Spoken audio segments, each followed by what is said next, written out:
Don't calm down, mate. Please don't get excited. I say that to them all the time. As soon as one of them butts in, if I'm talking to one and the other one butts in, I'll say, excuse me, don't get excited. You're carrying 3 deadly weapons on your belt there. I'm feeling a little bit in fear for my safety.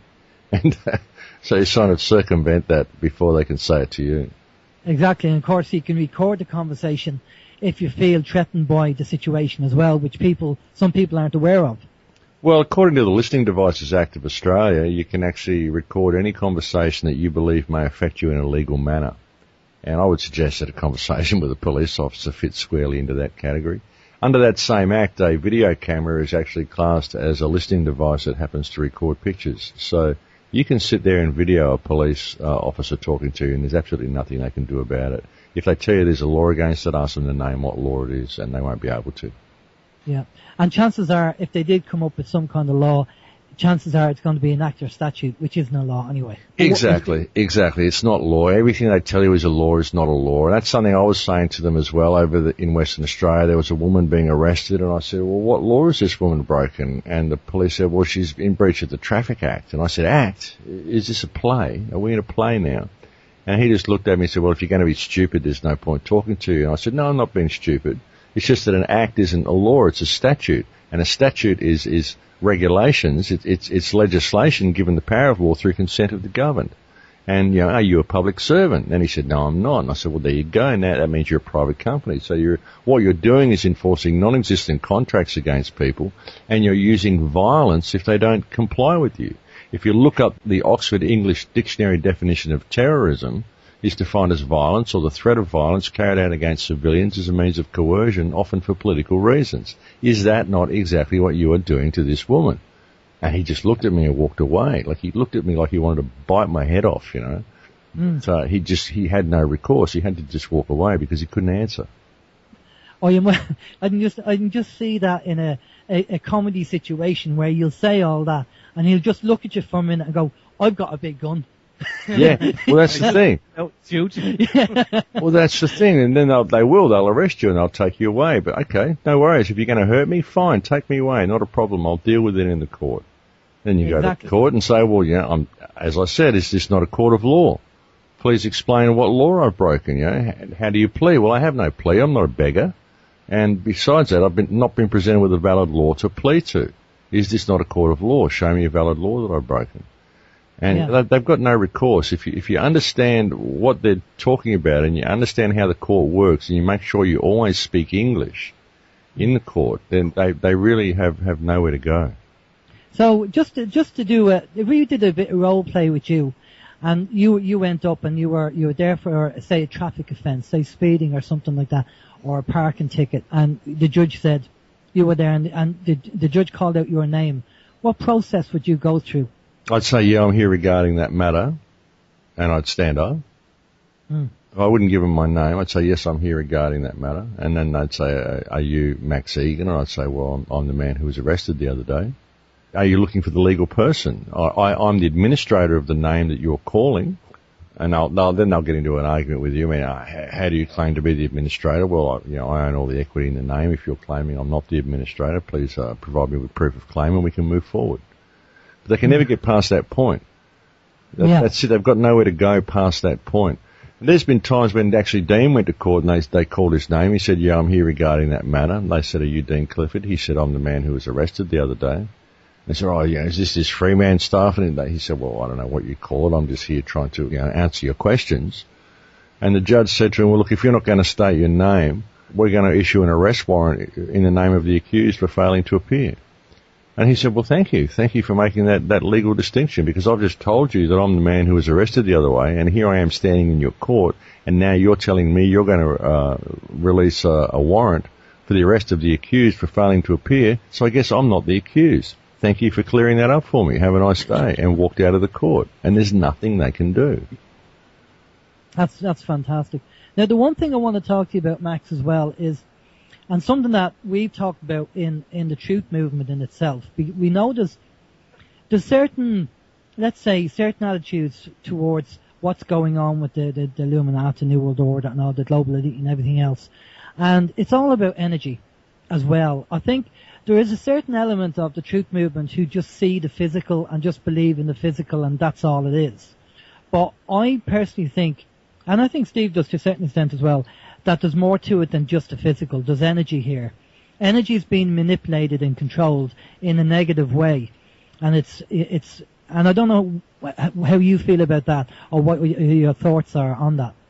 Well, absolutely. I mean, it's an energetic universe even more than it is a biological universe. You know, your body is energetic more than anything. You're an electrical being. And everything that goes on is energetic based. It's all energy based. Just the way they keep people in fear. This whole society is based in fear. Your education system is based in fear. Your social structure is based in fear. It's all based in fear. Everything. It's fear-based mind control. Everything that we are in. You know, everything.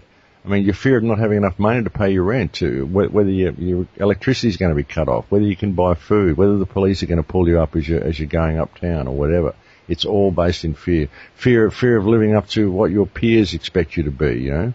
It's all based in fear. We're given all these yardsticks by the television that we have to measure ourselves up to. And yeah, energy is everything. I mean, ultimately everything is made of energy. Your body is energy. I mean, your body's 85% water. It operates on electrical fields more than anything. And so if they can keep people in this electromagnetic soup and just feed them fear, that's how they control reality, and they're very, very good at it. No, I totally agree. One of the things that we've talked about before on the show, and we've had a few people on talking about this, is the control and the manipulation. As you say, there's only two emotions, that's love and fear. And we have to decide when we kind of grow up and wake up and realize who we are and that we're part of the universal consciousness. And I kind of say we are spiritual beings experiencing life in physical form. End of. Absolutely. There's no kind of, there's no borders and there's no different nationalities. We're just energy. Absolutely. We're all energy and we all come from the same source, and we all are literally one. There is literally only one of us here experiencing itself subjectively. And people say, I'm not one, I want to be an individual. Well, you're not individual, you're unique. You're a unique expression of consciousness. Your body, your biological computer is tuned to only one frequency in the entire field. And that's what you experience as you. But I am tuned to a different frequency from that same field that I experience as me. So we are quite literally each other.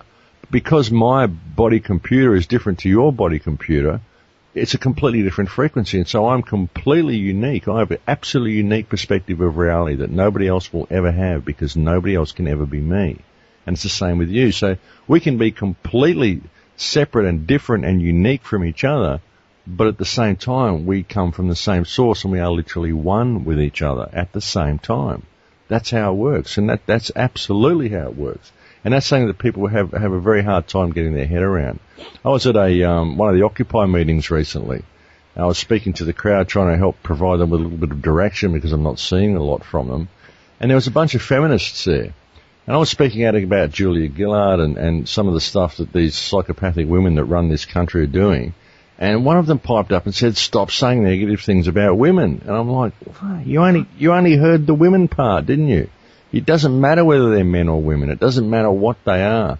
And you sitting there saying, I'm an empowered woman, I'm an empowered feminist, all you're saying is, I live in this little box here. Which little box do you live in? And I say, you're not an empowered feminist. You're the infinite consciousness of creation experiencing that. You're just experiencing a woman, but ultimately you come from the same source as me. Get over the gender hump. Stop making this differentiation between men and women, because your soul is male-female. Your soul doesn't decide what it's going to be until it comes into your body and decides which gender it's going to experience.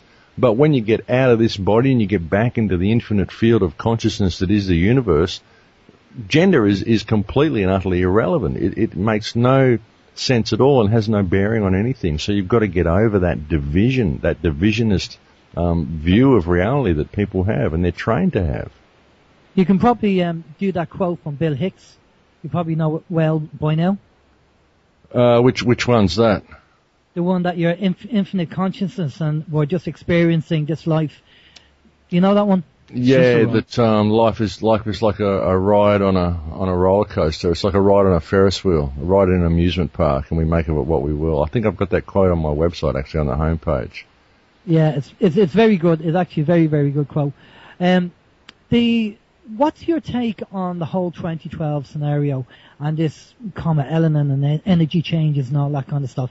Look, I'm not really. A lot of people look at all these celestial events and they get into them. They get into this state of fear. I think they're just waiting for something terrible to happen.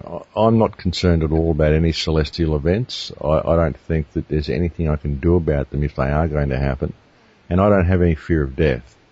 I believe that I'm here to experience Max. I'm here to improve reality as much as I can by my presence in it. I'm here to attempt to bring balance back to the world like so many other people. And I have no fear of any celestial events. I think all will unfold the way it should. I think 2012 I think it's almost like a tipping point. I think we reach the point of no return. If we haven't made positive steps towards our conscious evolution and moving to greater heights of consciousness by that time, then I think we may be dragged into another place we don't really want to go. I think that's the time when the species may split in two. I think a very interesting part about December 21st, 2012 is the whole Federal Reserve setup. The way the Federal Reserve was actually created or the Federal Reserve Act went through on December 22nd, 1913. And it actually runs out. It's a 99-year lease on the building, and it actually runs out on December 21st, 2012. Yeah, I heard something about that, all right. And there seems to be, somebody said it to me the other day, and I didn't take much notice of it before then, but if you look at your credit cards, obviously you don't have any, so you probably don't see them, but if you look at the credit cards, a lot of the expiry dates are 2012. Yeah, funny that, isn't it? Well, they don't expect this financial system to last past 2012, I don't think. That's why they want to get all this carbon trading in, or cap and trade, because look, we've just gone through the whole petrodollar thing. The last 20, 30 years, it's all been based on the petrodollar, and now they want to base it all on the carbon dollar. So I think they'll keep propping the economies up until December 2012. I don't think we'll see a major crash between now and then. Or maybe after the end of the London Olympics, maybe between the London Olympics and December 2012, we'll see a major global meltdown, I think.